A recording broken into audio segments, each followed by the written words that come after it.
እነዚህ ሰዎች ግን ግራ ተጋብተው ግራ እያጋቡን ነው እኛንም ማለት ነው። ለራሳቸው ግራ ገብቷቸው እኛንም ግራ እያጋቡን ነው።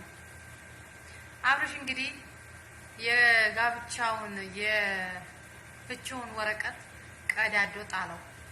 ወይዘሪት ሄርሜላ ከህይወታችሁ ልውጣ፣ ላላዳግም፣ ዳግመኛ በህይወታችሁ ላልገባ፣ ላታዩኝ፣ ስለዚህ ባደረኩት ከተቀየምሽኝ ይቅር በይኝ እና ከህይወታችሁ ልውጣ፣ የራሳችሁን ኑሮ ኑሩ፣ ከዛሬ ቀን ጀምሬ ከህይወታችሁ ልውጣ ብላ ለሄርሜላ ለሩታ ሄርሜላ እየለመነቻት ነበር።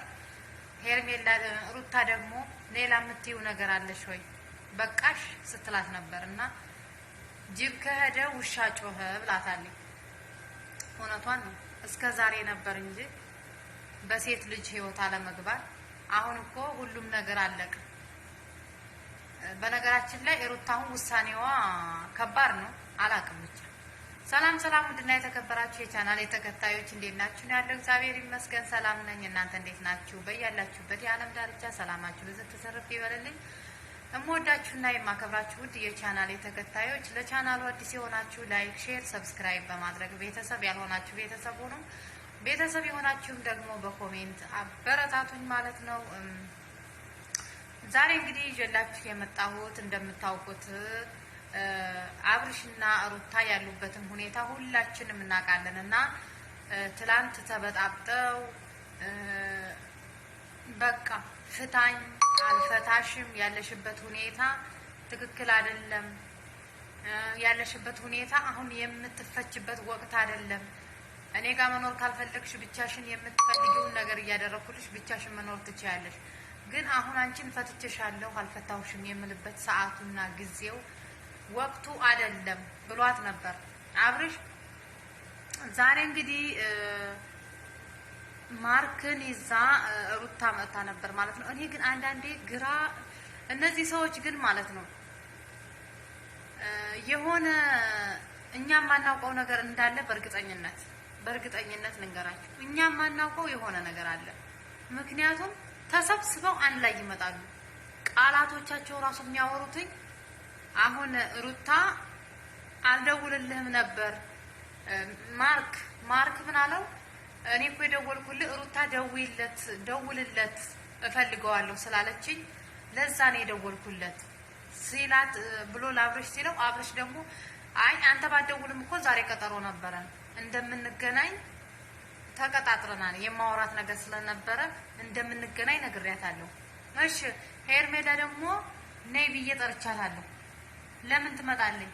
አይ ስለምታስፈልግና የሆነ የምነግራችሁ ነገር አለኝ፣ የመጨረሻ ጊዜ የምላችሁ ነገር አለኝ ስላለች እሺ ተባለ። ከዛ ምን አለ? አይ እንደውም እኮ ከእናንተ ቀድማን የገባዩ ዛለኝ ሲል መጣች። ከካሜራ ጀርባ እሷ የተቀመጠ የሆነ በቃ አይደለ፣ እኛ አሁን ፊት ለፊት ላይ ካሜራ ሆነው አይደለ እነሱ የሚቀርጹት ለኛ መልእክት የሚያስተላልፉት፣ እሷ ደግሞ ከዛ ከጀርባው ነው ያለኝ ይመስለኛል። በቃ እንደዛ ስራቸው ሁላ ማለት ነው። እኔ አላውቅም፣ ግን በህይወታችሁ በተለይ ሩታ በዚህ ሰዓት ባለሽበት ሰው እንደሚወድሽ እንዳይጠላሽ፣ አሁን ባለሽበት ሁኔታ እናንተ ለፕራንክ ከሆነ ህይወትሽን ምስቅልቅል የምታወጪው ወይ ለዩቱብ ብለሽ ፕራንክ ነው ብላችሁ ብትመጡ እኔ አላውቅም ምን ብዬ ምን መልስ እንዳለኝም አላውቅም። በቃ አላውቅም። ከባድ ነው የሚሆነው።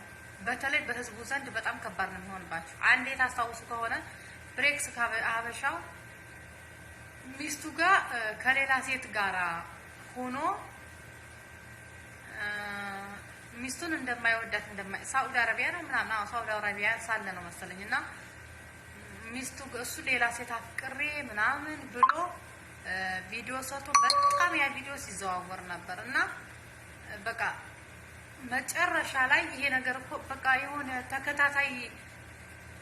ተከታታይ ፊልም አድርገን ነው ተከታታይ እንደ ድራማ ነው ስንከታተለው የነበረውና መጨረሻ ላይ ይሄ ነገር እኮ እውነት አይደለም ውሸት ነው ብሎ ሲል ህዝቡ ምን ያህል እንደጣለው የወደደውን ያህል ምን ያህል እናንተን ለመጣል አንድ ሰዓትም ቢሆን አይጨርስም።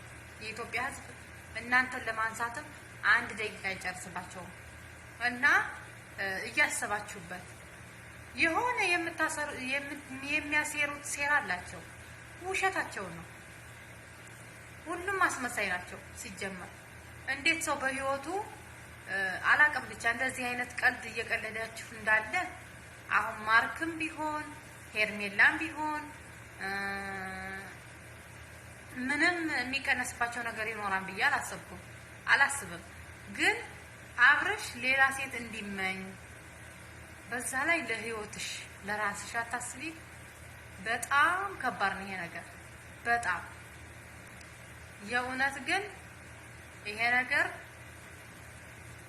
ፍራንክ ነው ብላችሁ ምናችሁም ደስ አይልም። ሲጀመር እናንተ ተመልካቾች አስተውሉት፣ ሁኔታቸው ሁሉ የተዘበራረቀ ነገር ነው። አሁን አብርሽ ትናንትና አልፈታም፣ ይሄ ለኔ መፍታት ቀላል ነው ግን አልፈታሽም፣ ግን ደግሞ እዚህ አልቀመጥም ሲል ነበር። ዛሬ ደግሞ እዚህ ጋር ፈርም ብላ ከየት ነው ያመጣዩ? ሲጀመር ዝም ብሎ ሜዳ ላይ ወረቀት ይፈረማል? እንደዛ ነው እንዴ?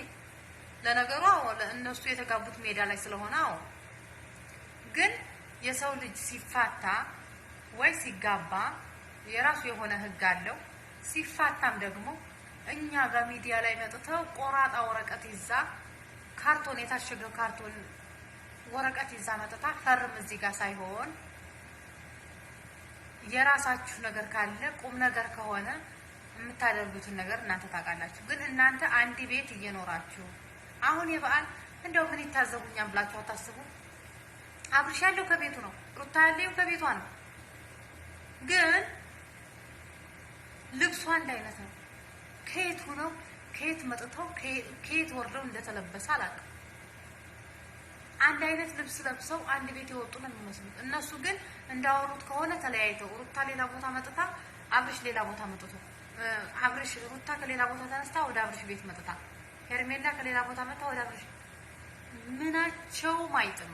አሁንም ምንም ደስ አላሉኝም። እኔ ግን በኮሜንት የምንሳሳተው ነገር ካለን የእውነት ሁላችንም ስርዓት ነው። ግን ይሄ ነገር እንደዚህ ህዝቡ ለእናንተ እየተጨነቀ ስታለቅስ ሩታም ስታለቅስ አብርሽን እየረገጡ እየጨፈጨፉ ሩታ መጥፎ ነገር ስትናገር ሩታን እየረገጥን እየጨፈጨፍን ይሄ ነገር ፍራንክ ነው ብትሉ እኔ አላውቅም። ታውቃላችሁ የኢትዮጵያ ህዝብ አንድ እንደነገርኳችሁ ነው። ለማንሳትም ያው ነው ለመጣልም ያው ነው። በተለይም ማለመጣል ተውት፣ እዛው ላይ ነው አንዴ። እና ፍራንክ እያደረጋችሁ ከሆነ ተሳስታችኋል። ራሳችሁ ላይ ጌም እየተጫወታችሁ ነው። ራሳችሁ ላይ አህያ ገመዷን በጠሰች ለራሷ አሳጠረች ይባላል። እና ገመዳችሁን አትበጥሱ፣ ለራሳችሁ ነው የምታሳጥሩት። ይሄ ነገር በህዝቡ በኢትዮጵያ ህዝብ ላይ እየተጫወታችሁ ከሆነ ለኛ ምንም የሚያስተምር ነገር የለውም። እንዴት አንድ ወንድ ልጅ ሁለት ሴት እንደዛ እንዲይዝ ነው የምታስተምረው? አብርሽ አሁን አንድ ባለትዳር ወንድ ማንኛውም ሴት መጥታ ላይቱ ላይ እንድትሰቀልበት እንድትጠመጠምበት መጥፎ ነገር እንድታረገው እንድትስመው ይሄን ነው የምታስተምረው? ነገ ትወልዳለህ። ሴት ልጅ ወልደ ሴት ልጅ ባሏ ወይ ፍቅረኛዋ እንደዛ ሲያደርግ ብታይ ምን ያህል እንደምትጎዳ። ሰው የዘራውን ነው የሚያጭደው። ለቪዲዮም ቢሆን መጥፎ ነገር አትስሩ። ሩታ ደግሞ በዚህ ሁኔታ ሆነሽ እኔ አላውቅም። ብቻ ሲጀመር እኔ ዛሬ ነው አስተውላችሁ ቪዲዮውን እዩት እና ከዛ ላይ መጣችሁ ቀሱ ኮሜንት ላይ ማርያምን በትክክል እዩት። ምንም የሚያደርጉት ነገር ሴራ፣ ውሸት ምንም አጣመኝ። የሄርሜላና የአብርሽ የታለ ሄርሜላ? ሄርሜላ አለኝ አያት። እንዲያውም ከእናንተ በፊት እኮ ነው የመጣችው። በቃ ስራዬ ብለው መጀመሪያ አንድ ላይ ቆይተው እንደዚህ ብለን እንሰራለን፣ አንተ እንደዚህ በል፣ እኔ እንደዚህ ተባብለው ነው እንጂ ቪዲዮ ራሱ ፖስት ሲያደርጉ እኮ አስተውሉ። አንዳንዴ እናስተውል። ዛሬ በሩታ ከተለቀቀ ነገ በማርክ ከነገ ወዲያ በሄርሜላ ከዛ በአብርሽ እያለ ይቀጥላል እንዳለ እና የተናደደ የተጣላ የተከፋ የተጎዳ ሰው ካሜራ ደቅኖ ይሄን ያህል አያወራም። ካሜራ ደቅኖ ስለ ፍቺም ስለ መጥፎ ነገርም እንደዚህ በዚህ ሰዓት አሁንማ ሩታ እርግዝናሽን ሁላንም አናምንም። እርግዝናሽ ሁላ ራሱ ምን እንደው አይታመንም። እኔ በጣም የተናደድኩት። ለማንኛውም በቀጣይ ቪዲዮ እስከምንገናኝ